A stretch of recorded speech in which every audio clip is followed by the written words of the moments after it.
Ngayon, i-upgrade naman natin yung patuka ng manok. Patuka ng manok natin, no?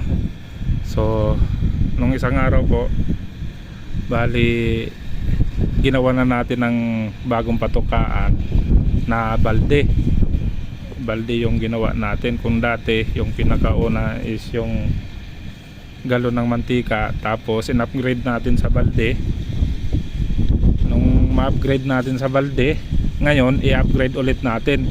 Bali palitan naman natin yung balde na yon.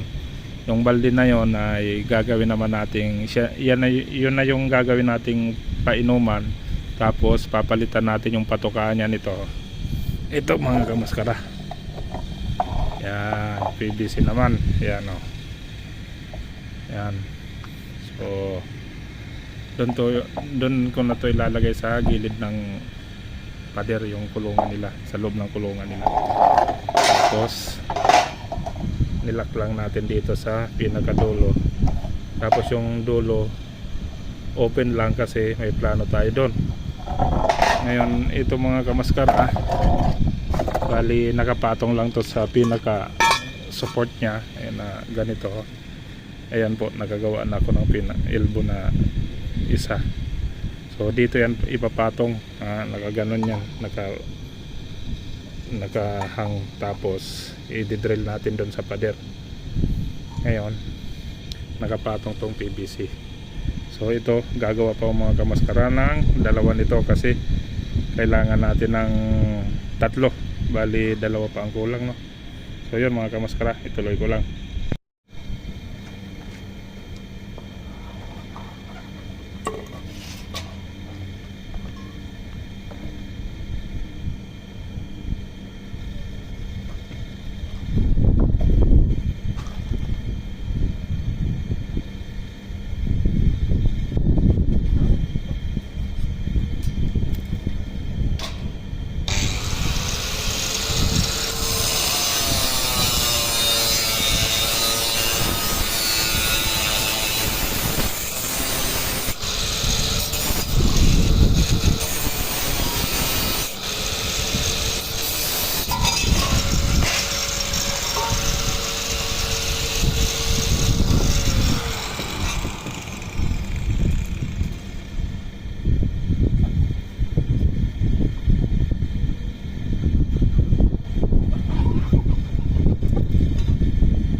yun mga kamaskara, ito na po yung pinaka finished product natin, oh.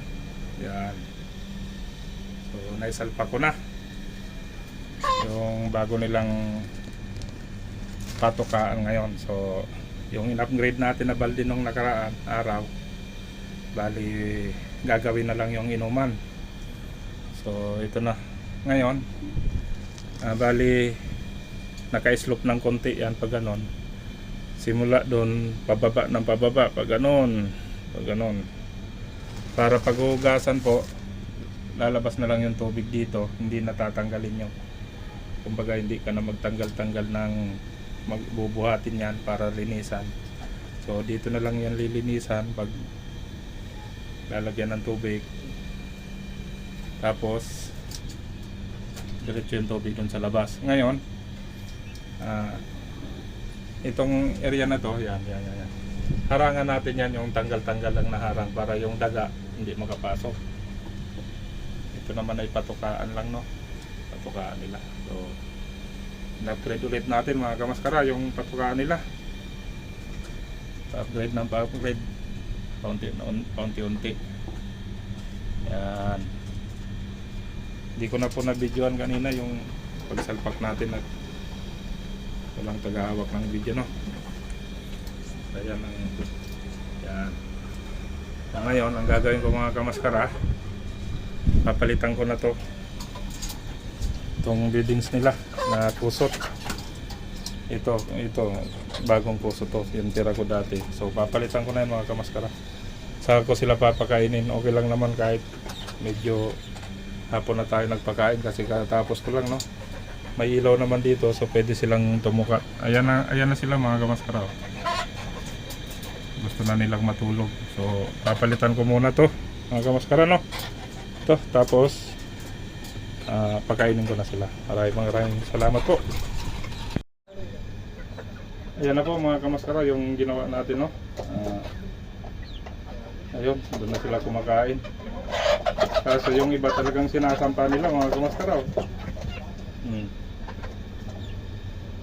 Yung iba kasi parang hindi pa nila masyadong abot ba. Pero yan, no, kaya naman abutin eh. Talagang mahilig lang sila sumampa sa pakainan. Pero at least hindi na sila masyadong masikip. So yan. Diyan na po sila kumain sa binigay natin na bagong pakainan. Lagyan na rin natin yung harang yun. Ngayon pag hugasan po ito, halimbawa hugasan ko yan, tatanggalin lang natin yon harang na yon para dumalo yung tubig diretso sa labas. So hindi na natin kailangan buhatin yung pakainan na yan kasi nakapix po yan dyan sa pinaka support, naka-screw yan. Oy, baba ka na dyan at mauubusan ka. Sige na, talo na, maubos na yun, no. Hindi nagagawa na. Natakot ka yata tumalon. Ano lang yun eh, kanin tsaka beads mga kamaskara, no. Hindi kasi ako nakapulot ng gulay, gawa ng ginabi na tayo sa kapanday dito sa loob, dito sa bago nilang kakainan na yan. Sige na, talo na, maya ubos na yon, hindi ka makakain. Kung ka tumalon, nakaakyat ka nga dito sa taas. Talo na dyan, maubos na yung pagkain nilo mo. Ayun, yun, tumalon na mga kamaskara. Yun, ang takbo ng takbo. Ayun, nagkakagulo sila mga kamaskara. Ang hilig nila mag-away-away. So ayun, nakatingkayad pa sila, no. So parang medyo mataas yung nagawa natin. Ayan. Pero abot naman kung aabotin talaga nila. Tingnan nyo po. Nabagay, pag lumaki-lakil naman ng mga to eh, wala na magiging problema. Abot na nila yan. So yan po mga kamaskara. Hanggang dito na lang po yung bago nating update sa ating alagang mga manok. Maraming pong salamat ulit sa inyong lahat. Tingnan mo, hindi pa nababa tong isa. Maubusan na siya ng pagkain. So yun mga kamaskara, no. Inahabol po kasi lagi, inahabol siya lagi ng mga lalaki. Kaya takot din siyang bumaba. Ayan, yan, kumain na. Tapos pag nakita siya ng mga lalaki, hinahabol siya, no? Kaya minsan natakot siya. So yun mga kamaskara, no? Napalitan ko na rin pala ito ng pinakabagong kusot. Bagong buildings na nila yan. Ito yung pinakaluma. Yan. Bukas ko na po ito tatanggalin dito dahil gabi na po. Sa bukas ng umaga pag nagpakain ako sa kanila, tatanggalin ko na to. So yun, marami pong salamat ulit sa inyong lahat at sa walang sawang mga taga-suporta. Marami pong salamat ulit.